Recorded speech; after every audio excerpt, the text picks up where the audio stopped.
আসসালামু আলাইকুম। আজ ঐতিহাসিক 13ই জুন। আমরা ঐতিহাসিক এই কারণে বলছি, 5ই আগস্ট সরকার পতনের পর বাংলাদেশ কোন দিকে হাঁটবে, তো সেই দিক তখন নির্ধারিত হয়েছিল 8ই আগস্ট, যে জনাব ডক্টর ইউনূসের নেতৃত্বে বাংলাদেশ হাঁটবে, একটা সুন্দর নির্বাচন হবে, রাষ্ট্রের কিছু পরিবর্তন হবে, সংস্কার হবে। আর নির্বাচন নিয়ে প্রথম দিকেই আমরা জানতাম যে 2025-এর ডিসেম্বর অর্থাৎ 18 মাসের বেলায় নির্বাচন হবে, এমনটাই কথাবার্তা তৎকালীন প্রেক্ষাপটে ডক্টর ইউনূসের কাছ থেকেও আসছিল, তারপর সেনাবাহিনীর কাছ থেকেও আসছিল, নানানভাবে আসছিল। কিন্তু যতই দিন গড়াচ্ছে নির্বাচনকে নিয়ে নানান টালবাহানা সরকারের পক্ষ থেকে দেখা যাচ্ছে। বিএনপি মনে করছে কৌশলগতভাবে সরকার লম্বা সময় ধরে ক্ষমতাকে কুক্ষিগত করার জন্য বা থাকার জন্য নানান ফন্দি ফিকির আসছে। এই নিয়ে যখন মাঠ উত্তপ্ত, আপনারা জানেন যে সর্বশেষ ডক্টর মোহাম্মদ ইউনূস এই মুহূর্তে লন্ডনে অবস্থান করছেন। আর আমি যখন এই ভিডিওটি পাবলিশ করছি তখন ডক্টর মোহাম্মদ ইউনূস এবং জনাব তারেক রহমান বৈঠকে বসেছেন 1 to 1। সম্ভবত জনাব তারেক রহমান এবং ডক্টর মোহাম্মদ ইউনূস এই দুজনের মধ্যে এই বৈঠকটা হচ্ছে, কারণ 1 to 1। এর মাঝখানে আমরা দেখছি বাংলাদেশ থেকে আমির খসরু সাহেব সহ আরো অনেকেই লন্ডনে গিয়েছেন এই বৈঠককে কেন্দ্র করে। তো লন্ডনে এই 1 to 1 বৈঠকে মিলিত হয়েছেন প্রধান উপদেষ্টা ডক্টর মোহাম্মদ ইউনূস এবং বিএনপির ভারপ্রাপ্ত চেয়ারম্যান জনাব তারেক রহমান। আর এই তথ্য জানিয়েছে বিএনপির মিডিয়া সেলের সদস্য সাইরুল কবির খান।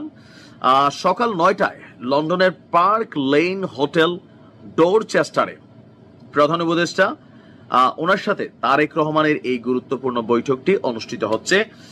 এখানে আলোচনার ইস্যু তো অনেক কিছু, বাট এখানে মূল আলোচনা হচ্ছে নির্বাচন, আর কিছুই না। রাজনৈতিক উত্তেজনা, নির্বাচন নিয়ে জটিলতা এবং সরকার ও অন্যান্য দলের টানাপোড়েনের মধ্যে এই বৈঠকটি চলছে। আর এটা নিয়ে সারা বাংলাদেশ আপনারা অপেক্ষা করছেন যে এই বৈঠকের পর ফলাফলটা কি আসে। তবে 1 to 1 হওয়াতে আমার কাছে মনে হয়েছে ভালো হয়েছে। হয় কি যে বের হইয়া এক একজনের মতন মন গড়া বক্তব্য দিবে। তো তারেক রহমানের সাথে কি আলোচনা হয়েছে, কি হবে, কারণ আলোচনায় বসলে অনেক কথাবার্তা আসবে, কিছু অফিসিয়াল, কিছু নন অফিসিয়াল, খুনসুটি হবে, বিভিন্ন কথাবার্তা হবে, একটু রাগ উত্তেজনা হইতে পারে, কারণ দুজনই দেশের বর্তমান ভবিষ্যৎ, আগামীর ভবিষ্যৎ। তো এই মুহূর্তে আইসা এই বৈঠকটার ভ্যালু বুঝতেই পারছেন কি নিয়ে। রাজনৈতিক বিশ্লেষকরা মনে করছেন এই বৈঠকটা ফলপ্রসূ হবে এবং এর মাধ্যমে সরকারের সাথে বিএনপির সম্পর্ক নিবিড় হবে এবং অনিশ্চয়তায় থাকা বিভিন্ন জাতীয় এবং রাজনৈতিক ইস্যুগুলোতেও আজকে এই বৈঠকের পর পরিবর্তন আসতে পারে। তবে বিএনপির দাবিটা যতটুকু জানা যাচ্ছে যে ডিসেম্বরের মধ্যে নির্বাচন, কেউ কেউ বলছেন যে ফেব্রুয়ারি হইলেও বিএনপি মানবে, ডিসেম্বর থেকে ফেব্রুয়ারি। আবার এখন পর্যন্ত যেহেতু বৈঠকের পর তাদের ব্রিফিং আমরা শুনি নাই, সেখান থেকে এখন নানান গুজব, তথ্য ডালপালা মেলতে পারে। তবে যতদিন আমরা এখানে বুঝতে পারছি টোটাল এই আয়োজনের মূল ফোকাস হচ্ছে নির্বাচন, এবং কি বিএনপি সর্বোচ্চ লেভেলে ডক্টর ইউনূসের কাছে রিপ্রেজেন্ট করবে বা জনাব তারেক রহমান যে ডিসেম্বরের মধ্যে নির্বাচনটা হওয়া উচিত, কি কি কারণে, ডিসেম্বরের পরে গেলে কেন আসলে এই নির্বাচনটা ডিস্টারবেন্স হবে, বিশেষ করে এপ্রিলে, কারণ রমজান মুখোমুখি থাকবে, নির্বাচনী আচরণ বিধি লঙ্ঘন হবে, সারাদিন রোজা রাখা ভোটার সমাবেশ, মিটিং, মিছিল, সারা দেশে ঝামেলা হবে। আবার যারা নির্বাচন করবেন তাদের চনা ভোটের খরচ একটু বাইরে যাবে, কারণ ইফতার পার্টি ঘন ঘন হইতে হবে, বিশাল আয়োজন, খিচুড়ি, বিরিয়ানি, এরকম নানান বিষয় আছে। তারপরে পরীক্ষা আছে, গরমকাল থাকবে, সেনাবাহিনী মাঠে ডিপ্লয়েড থাকবে, সেনাবাহিনীকে এতদিন মাঠে রাখা উচিত না, এরকম নানান বিষয়গুলো সামনে প্রেজেন্ট করবে। তবে এখন এখানে কি হয় আজকের এই বৈঠকের পর সেটা হয়তো আমরা একটু পরেই জানতে পারবো। 60 লাখ টাকা যদি ইলিয়াস প্রমাণ করতে না পারে, আমি অভিশাপ দিলাম ও যেন এর প্রভাব যেন পরিবারের উপর পড়ে। ভাই আমার সংখ্যা 2.5 জন, তো তুমি ইলিয়াসের কি মিয়া? পুলিশ একটু ভয় দেখাচ্ছে, দেশ ছেড়ে পালায় চলে গেছো। আপনি এটা কেন প্রত্যাশা করেন যে আপনার কথা মতো সবাই চলবে? আপনার চাকর নাকি আমরা? এই যে এত বড় মিথ্যাচারিতা করলেন, আল্লাহর কাছে কি জবাব দিবেন মিয়া? কেন পোস্ট ডিলিট করছেন? কত বড় জুলুমবাজ এগুলো। সব মানুষ খারাপ, ইলিয়াস একা ভালো। আপনি যে এই যে বেজ্জতি করার উদ্দেশ্য।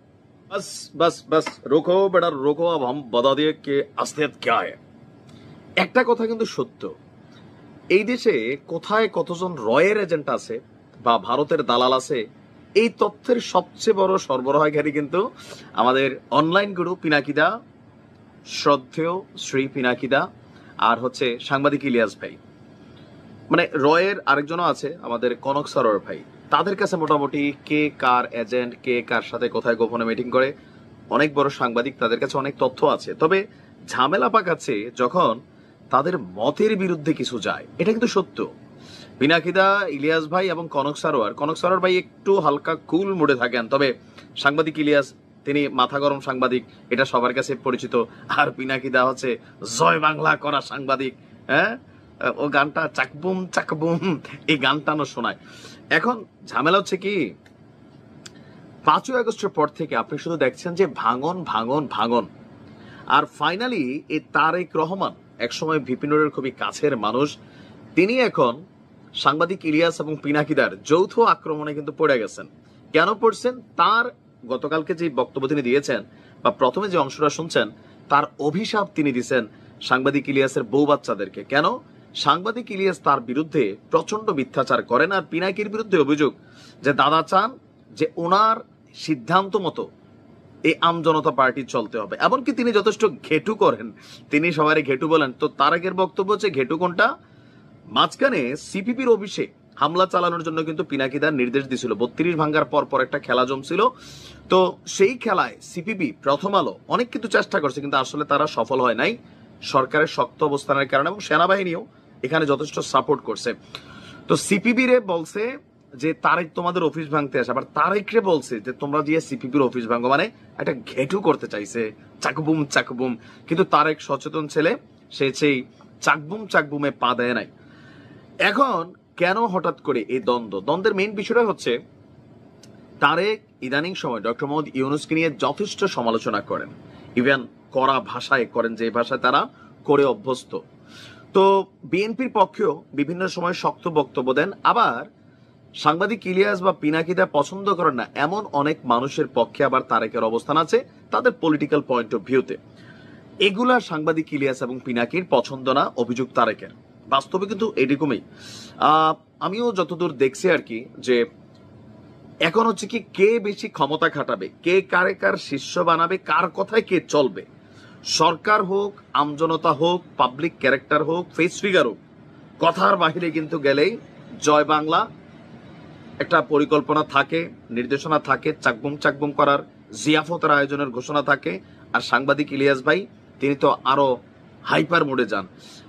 তো এই যে ভারত এই খেলাটা এত বাংলাদেশের মানুষ জানতো না, তবে আগেও একটু ছিল যে 26 লক্ষ ভারতীয় বাংলাদেশে চাকরি করে।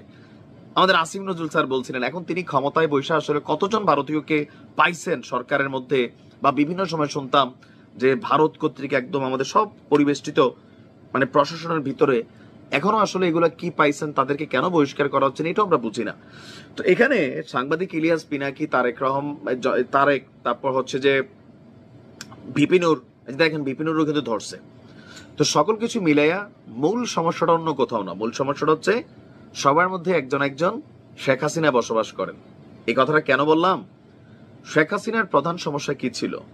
তিনি যেটা বলবেন সেটা আইন, সেটাই মানতে হবে, রাষ্ট্রে এটাই চলবে, কোরআন হাদিসের দরকার নাই ছিল। কিন্তু ভাস্কর্য নিয়ে কথা বলা ভাই কত ধমক খাইছি, তখন বলছি যে ভাই রাগ করতে পারেন, কিন্তু ভাস্কর্য আর মূর্তি একই জিনিস, এটা উচিত না, এটা দিয়ে বঙ্গবন্ধুর ভালোবাসা হয় না। ধমক খাইছি, বহুত ফোন আসছে, কিন্তু এটা হালালের জন্য বহুত হুজুর টুজুর ওয়াজ করানো শুরু করছে।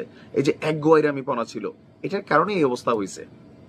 তো এখনো যেটা হচ্ছে, সাংবাদিক ইলিয়াস বলেন, পিনাকিদা বলেন, কনক সারোয়ার বলেন, ভিপিনুর বলেন, তারেক বলেন, আরো যারা আছেন, জ্যাকব মিল্টন বলেন, এই যে আরো যে বড় বড় সাংবাদিকরা আছেন, তো প্রত্যেকের মধ্যে দেখবেন যে লাগালাগি চলতেছে। সকালে বিকালে হেরে দই এরে হে রয়ের এজেন্ট বানায়, এরে হে বানায়, এই যে আব্দুল নূর তুষার নিরি আবার চলতেছে, মানে মতের বিরুদ্ধে গেলে ভারতের এজেন্ট বানায়। এই খেলাটার মেইন হচ্ছে ক্ষমতা, যে আপনি আমার মতের বিরুদ্ধে চলতে পারবেন না, চললেই খবর আছে। এগুলা বন্ধ হওয়া উচিত। এগুলাতে মানুষের কাছে কি হচ্ছে, দীর্ঘদিন যাবৎ তারা যে শ্রদ্ধার জায়গাটা পাইছিল মিনিমাম লেভেলে, এখন দেখেন বিএনপি প্রতিদিন পিনাকিদারে মাল্লু বলে গালি দেয়, সাংবাদিক ইলিয়াসও গালি দেয়। কেন গালি দেয়? কারণ এখন তাদের দলের বিরুদ্ধে তারা অবস্থান নিছে।